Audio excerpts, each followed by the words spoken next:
Tu ngjatjeta uroj të jeni mirë. Jemi në 15 shtator 2025, zhvillimet mëdha janë duke ndodhur në rajonin ton të Ballkanit. Aleksandar Vučić ka zbritur ushtrinë në rrugë dhe tanket marshojnë drejt Beogradit. A do të kemi të bëjmë thjesht me një parad ushtrie apo me një parad ushtarake, një shfaqje muskujsh thjesht të Aleksandar Vučićit, apo po bëhet gati zbritja e ushtrisë për të shtypur revoltat popullore të cilat prej kaq kohëve kanë tronditur regjimin e Aleksandar Vučić dhe kanë trazuar fort ujërat në Beograd dhe në Serbi. Tanket e Serbisë marshojnë drejt Beogradit, amerikanët marshojnë drejt Hagës. James Rubin ka shkuar për të dhënë dëshminë e tij lidhur me gjykimin e 4 drejtuesve të UÇK-s, Hashim Thaçit, Recep Selimit, Jakub Krasniqit dhe Kadri Veselit. Ka shkuar për të dhënë dëshminë amerikane në këtë proces jashtëzakonisht të rëndësishëm, dhe po të shohësh të gjithë gurët e Ballkanit, kupton se diçka e madhe është duke u gatuar dhe se diçka e madhe po përgatitet që duket qartë se do të ndikojë tek trajektoria dhe tek mënyra se si do të zhvillohen dhe do të pozicionohen forcat ekuilibruese, forcat luftuese dhe pikat balancuese politike dhe militare këtu në rajonin ton delikat të Ballkanit, ku ka një përplasje të qartë ndërmjet lojtarëve të Rusisë dhe të Kinës dhe nga ana tjetër lojtarëve të Amerikës dhe të Bashkimit Evropian. Ka rikonfigurim dhe, siç e kemi thënë, ristrukturim të arkitekturës së sigurisë për arsye të zhvillimeve të mëdha që po ndodhin në pjesë të tjera të botës. Ka zhvillime të mëdha të cilat lidhen me armatimet e reja dhe të fuqishme të Serbisë që po i merr nga Kina dhe nga Rusia, dhe kemi një popull në Serbi i cili është në drejtimin e studentëve apo është në drejtimin e kërkushit që kërkon të rrëzojë regjimin e Vučićit. Vučići është i alarmuar, ka zbritur tanket, me 20 shtator do të bëj gati një parad ushtarake për të treguar muskujt e tij, muskujt e tankeve të tij, të avionëve, të helikopterëve, por nga ana tjetër ka dalë kreu, shefi i shtabit përgjithshëm të forcave ushtarake serbe, Milan Mojsilović, i cili ka mohuar që ushtria serbe të bëhet pjesë e lojrave politike. Ai ka thënë se do të kemi të bëjmë thjesht me një parad ushtarake e cila me sa duket do t'i trishtoj armiqtë e Serbisë dhe do të gëzoj aleatet e saj. Kjo është gjëja e fundit të cilën ne e çojmë në përmend, thot shefi i shtabit përgjithshëm të forcave të armatosura serbe, për të treguar se ata serbët janë të vendosur për të shkuar përpara, për të bërë një parad ushtarake e cila tregon muskujt e Serbisë dhe nëpërmjet të cilës Aleksandar Vučić në mënyrë direkte apo indirekte përcjell mesazh për të revoltuarit në rrugë, të cilët prej muajsh tashmë kërkojnë regjimin ta largojnë regjimin e Aleksandar Vučić. Haga ndërkohë po lëviz me ish administratën amerikane, pra administratën e Madeleine Albright. James Robin ka zbritur atje, ka folur se do të shkojë për të mbrojtur ish drejtuesit e UÇK-s, do të marrë përsipër Amerika mbrojtjen e saj apo bashkëpunimin e saj me UÇK-n, apo do të lejojnë amerikanët që të konsiderohet UÇK-ja një ushtri terroriste. Me sa duket janë aktivizuar i gjithë ish stafi i sekretares amerikane Madeleine Albright, që njiheshin për afrimitetin e tyre të madh me Hashim Thaçin dhe me krerë të tjerë të UÇK-s aso kohë. James Rubin është nisur drejt Hagës dhe do të jap dëshminë e tij, dhe ka thënë në një podcast të famshëm amerikan përpara disa ditësh që në kohrat e ardhshme, pra në javën e ardhshme, pra për sot dhe ditët në vijim, ai do të fluturojë për në Hagë për të marrë përsipër dhe për të treguar të vërtetën e asaj që ka ndodhur me UÇK-n. Sigurisht ai ka njoftuar se do të dalë në mbrojtje direkte të drejtuesve të UÇK-s, dhe ka njoftuar gjithashtu se Hashim Thaçi aso kohë ka qenë vetëm një 30 vjeçar, një njeri i cili ka bërë përpjekje bashkë me luftëtarët e tjerë për të ndaluar atë që po ndodhte në masakrën serbe dhe genocidin serb ndaj popullit të Kosovës. Ai thot gjithashtu se ishte vullneti i Hashim Thaçit dhe marrëveshja e Rambujës ajo e cila hapi rrugën më pas që NATO të bëj apo të shkoj në linjën që veproi më pas, pra në intervenimin e saj ushtarak dhe për të patur atë Kosovë që kemi sot. Duket qartë se linja strategjike amerikane atje është vënë në angazhim të plotë për të lëvizur me të gjithë gurët e saj rajonal dhe duket qartë që të gjithë aktorët rajonal këtu në Ballkan po përgatiten të vendosen në pozicionet e reja për përballjen e re dhe për përplasjen e re. Nga njëra anë kemi lojtarët e Rusisë dhe të Kinës, të cilët janë duke u aktivizuar maksimalisht, dhe nga ana tjetër kemi një pjesë të lojtarëve të amerikanëve, të cilët një pjesë kanë marrë goditje dhe një pjesë po përpiqen që të ristrukturojnë prezencën e tyre. Në fakt është një pyetje legjitime, si është e mundur që Hashim Thaçi bashkë me pjesën tjetër të krerëve të UÇK-s ja bën të lehtë arrestimin e tyre vetë me gjykatën speciale. Kjo është një dilemë e madhe, si mundën që madje Thaçi shkoi deri aty sa që i quante tradhtar ata të cilët nuk do të votonin gjykatën speciale e cila ishte po ajo që i çoi atje në burgun e Hagës. Duket qartë pra se të gjithë lojtarët po lëvizin fort në tryezën e shahut. Vučić është i alarmuar dhe me sa duket do të shkojë po shkon drejt një trajektorie gjithmonë e më shumë më pranë përplasjes me qytetarët. Deri tani e ka bërë me forcat paramilitare dhe militare, të cilat janë në mbrojtje të tij. Aleati i tij më i madh, Milan Radojčić, i cili është i kërkuar nga Interpoli dhe është një njeri që mbahet sot përgjegjës për sulmet dhe aktet terroriste në Banjsk, në veri të Kosovës, pra është një personazh i cili tashmë është bërë dhe është vendosur si krahu i djathtë i Aleksandar Vučić. Krahu i djathtë i Aleksandar Vučićit ka marrë përsipër privatizimin e të gjitha sektorëve militar dhe paramilitar të Serbisë dhe me të gjitha grupimet e tij është vënë në mbrojtje direkte të pallatit presidencial të Aleksandar Vučićit dhe të gjitha strukturave të tij. Duket qartë që jemi në një moment të ri dhe në të njëjtën kohë vjen zbritja amerikanëve në Hag për të dhënë dëshminë e tyre për UÇK-n dhe luftën e Kosovës, zbritje e Vučićit me tanket për të bërë paradë ushtarake, ndërprerje e dialogut strategjik me Prishtinën dhe me qeverinë Albin Kurtit, duke rritur trusninë amerikane ndaj Albin Kurtit për atë që ata e quajnë amerikanët, pra lëvizje dhe përpjekje të papërshtatshme të Albin Kurtit dhe tensionime të panevojshme të situatave atje. Duket qartë pra që loja po bëhet shumë interesante. Ndërkohë edhe Maqedonia e Veriut duket qartë se po shkon drejt turbulencave të mëdha të diktuara nga lojtarët që kanë influencë në Maqedoninë e Veriut. Duket qartësisht që Serbia dhe Beogradi po përpiqet që të gjejë rrugë të konsolidimit dhe të forcimit të bashkëpunimit me korrentet e Hricko-Mickovskit, pra kryetarit aktual të VMRO-DPMNE-s, që është kryesisht, që është aktualisht edhe shefi i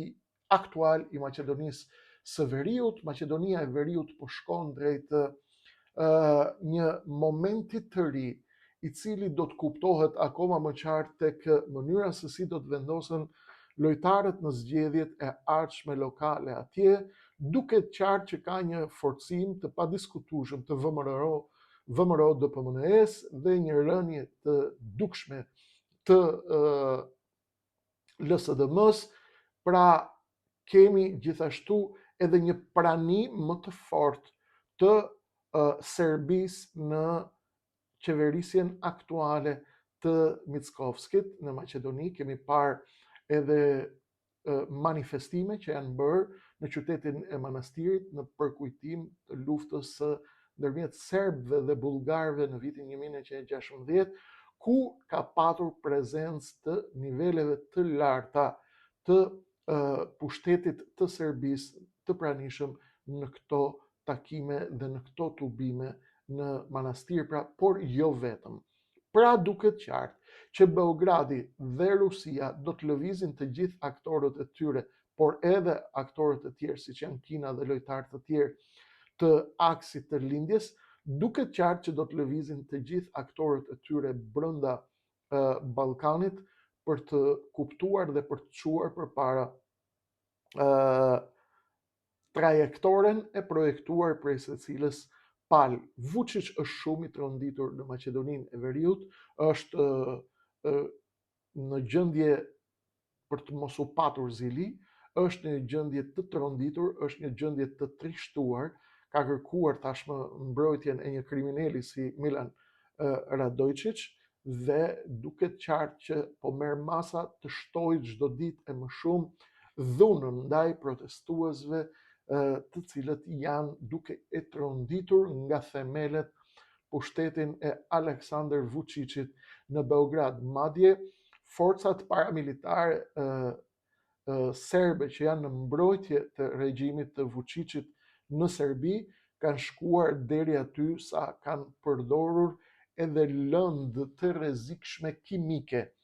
Ju e keni vënë re që diktatorët kur u vjen fundi bëhen jashtëzakonisht të rrezikshëm, ka përdorur edhe lëndë kimike për të shtypur protestat atje. Pra, duke parë këto ekuilibra të ri dhe duke parë këto zhvillime të reja, na qartësohet çdo ditë e më shumë një panoramë e re ekuilibrit të forcave në Ballkan. Prishtina është nën presionin amerikan për arsyet që jo a shpjegova atje dhe mund ta shihni poshtë tek video në cilën kam bërë një ditë më parë apo 2 ditë më parë, a është Albin Kurti anti-amerikan? Dhe nga ana tjetër kemi një përballje të forcave të cilat politike opozitare në Kosovë, të cilat duan të ushtrojnë presion dhe ta rrëzojnë qeverinë Kurti duke paraqitur atë si pengesë për zhvillimin e mëtejshëm dhe konsolidimin e mëtejshëm të marrëdhënieve ndërmjet Kosovës dhe Shtetet Bashkuara të Amerikës, por kanë shkuar edhe më larg se kaq duke akuzuar Kurtin si person përgjegjës për prishjen e marrëdhënieve me amerikanët. Nga ana tjetër kemi një prezencë çdo ditë e më shumë të Serbisë në Maqedoninë e Veriut, ku duket qartë që sundon parival pothuajse VMRO DPMNE-ja e Hristo e Mickovskit, pra i cili është gjithashtu në aleancë me një pjesë të shqiptarëve. Do të kemi një betejë të ardhshme ndërmjet Vlenit dhe Ali Ahmetit, pra do të kemi një betejë të ardhshme ndërmjet partive politike shqiptare në Maqedoninë e Veriut dhe do të ketë një betejë të fortë e cila do të përcaktoj shumë nga ekuilibrat e forcave brenda forcave politike shqiptare, pra brenda ekuilibrave të forcës tek partitë politike shqiptare në Maqedoninë e Veriut. Duket qartë se betejë më e madhe do të jetë për Çairin, ku do të ketë një përplasje shumë e fortë ndërmjet Bujar Osmanit, zotit Bujar Osmani, ish ministri i jashtëm dhe zvendës kryeministrit aktual Izet Mexhidi. Kjo do të jetë një betejë e fuqishme për Çairin, që do të shikojë dhe do të tregojë se ku janë ekuilibrat e forcës tashmë tek forcat politike shqiptare, sikurse do të jetë edhe një betejë e fortë në Tetov, ku do të përballet në forcat e reja apo forcat e vjetra që do të kthehen të tentojnë t'i marrin, t'i shkulin Bilal Kasami të Besës dhe të koalicionit Vlen marrin ati bashkinë e Tetovës, duket qartë që zoti Kasami ka qenë shumë aktiv kohët e fundit dhe ka punuar fort për të çuar përpara projekte infrastrukturore apo projekte të tjera të shtrimit të rrugëve, të përgatitjes së infrastrukturës, të gjitha shërbimet që kanë të bëjnë me ofrimin e një jetë më të mirë për qytetarët e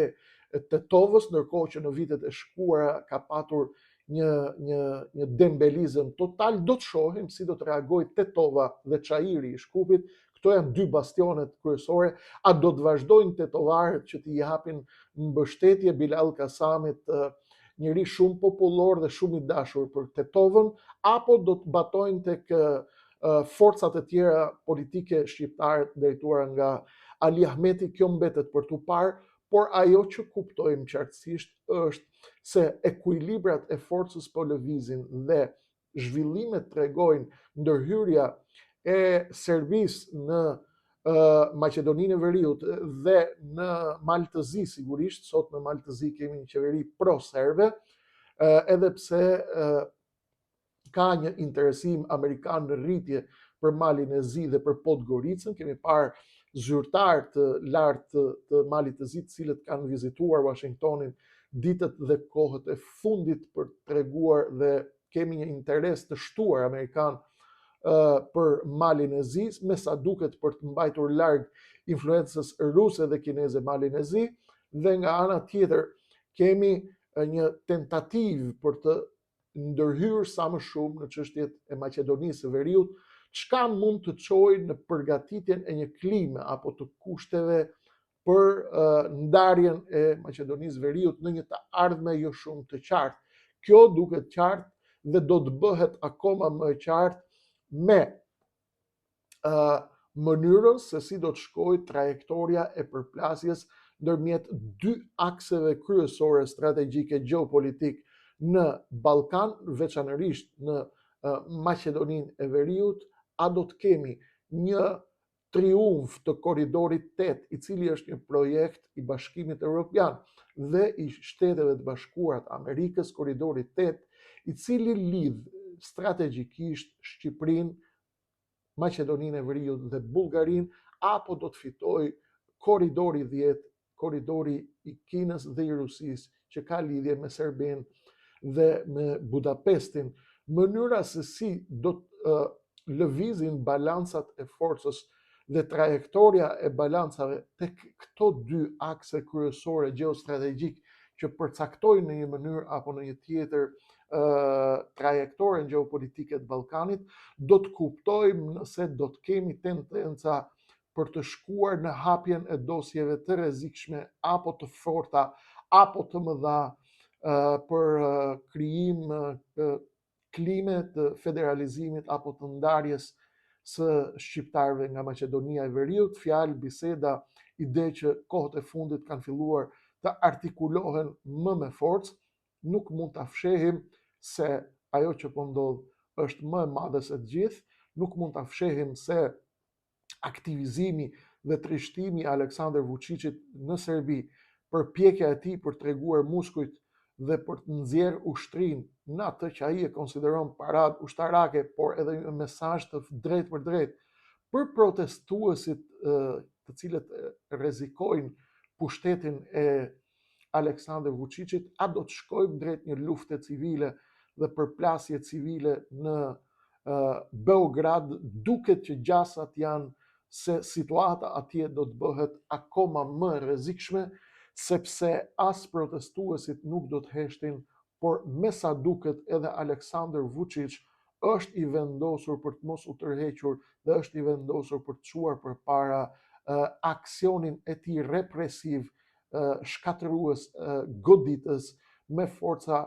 terroriste paramilitare dhe militare, siç është rasti i Milan Radojčić, për të çuar përpara planet e tij dhe mesazhet e tij të forcës dhe për të vazhduar për të luajtur lojën e tij dyshe,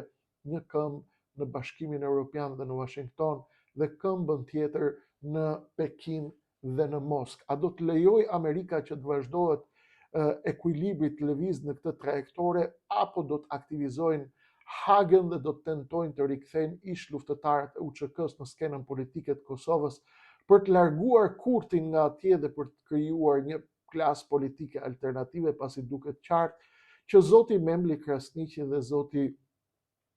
Lumir Abdigjiku nuk e kanë fuqinë deri në këtë moment për ta larguar Albin Kurtin nga pushteti në Kosovë. Kurti vazhdon të rrisë popularitetin e tij me retorikën e tij të panegociueshme për zajednicën apo asociacionin e komunave serbe dhe për domosdoshmërinë e shtrirjes së pushtetit dhe të ushtrimit të pushtetit dhe të sovranitetit të shtetit të pavarur të Kosovës në çdo centimetër katror të territorit të saj, pasi kjo është një drejtë legjitime e tij, dhe ushtrimin e të gjithë forcës së Prishtinës zyrtare, por edhe të forcave të sigurisë së Kosovës për të shtypur çdo lloj tentative agresiviteti paramilitare, militare të gjitha qelizave të fjetura dhe të zgjuara të Beogradit në trojet e Prishtinës dhe të Kosovës për të destabilizuar Kosovën dhe për të destabilizuar Ballkanin. Duket qartë pra që kjo që po ndodh është shumë më e madhe se gjithë dhe ju duhet keni parasysh se me largimin e Vučićit do të largohet edhe Edi Rama këtu në Tiranë. Lidhja e Vučićit me Ramën është si lidhja e dy vëllezërve siamez, secili nëse largohet do të marrë tjetrin, janë pjesë të njëjtit projekt, janë pjesë të njëjtit orientim, janë pjesë të njëjtave klane, janë pjesë të njëjtave llozha, të cilat kanë patur më parë plane të qarta për ndarjen e Kosovës, qoftë nëpërmjet mini Schengenit ballkanik, qoftë nëpërmjet planit për shkëmbim territoresh ndërmjet Serbisë dhe Kosovës, dhe duket qartë që gurët e dominos apo ushtarët në të vezën e shahut do të lëvizin me shpejtësi në ditët në vijim, pasi nga Haga, në Beograd, në Prishtinë dhe në Shkup ekuilibrat ushtarak, ekuilibrat politik ndërmjet forcave pro-serbe apo forcave pro-shqiptare, apo ndërmjet ekuilibrat ndërmjet vetë forcave politike shqiptare, do të përcaktojnë balancat e reja gjeopolitike të Ballkanit, do të përcaktojnë triumfin e korridoreve strategjike, korridori 8 apo korridori 10, dhe në ndritën e tyre do të shohim a do të shkojë Serbia në luftë civile, apo do të shkojë në shtypje të dhunshme të protestave, dhe këtu do të kuptojmë dhe nivelin e lojës apo të suksesit të lojës së Vladimir Putinit dhe të Kinës në Ballkan për lojën dhe strategjinë e tyre, me njëherë pas sulmeve të fundit apo sinjaleve të fundit që ka dhënë Vladimir Putini me trokitjen tek dyert e Polonisë. Këto janë zhvillimet mëdha të imta të rrezikshme, do t'i ndjekim bashkarisht nga Akademia Politike e Lëvizjes Adeu, me mua Kreshnik Osmanin, çdo ditë, çdo orë, çdo minutë, sa herë që të mundemi, sa herë të kemi, do të jemi në gjendje alertit vazhdueshëm, sepse zhvillimet do të jenë të mëdha dhe do të shohim me imtësi gjithçka ndodh në Tiranë, në rajonin e Ballkanit dhe në botë, për të kuptuar shqiptarëve atë që është duke ndodhur në një formë dhe në një format që nuk ja shpjegojnë mediat e Tiranës dhe mediat shqipfolse të rajonit, deri në një moment të dytë kur do të takohemi në mbrëmje për zhvillime të tjera të mëdha. Mos harroni kur çfarë ka vorba që zi, e di luga që e përzi. Vijo në numrin e ardhshëm.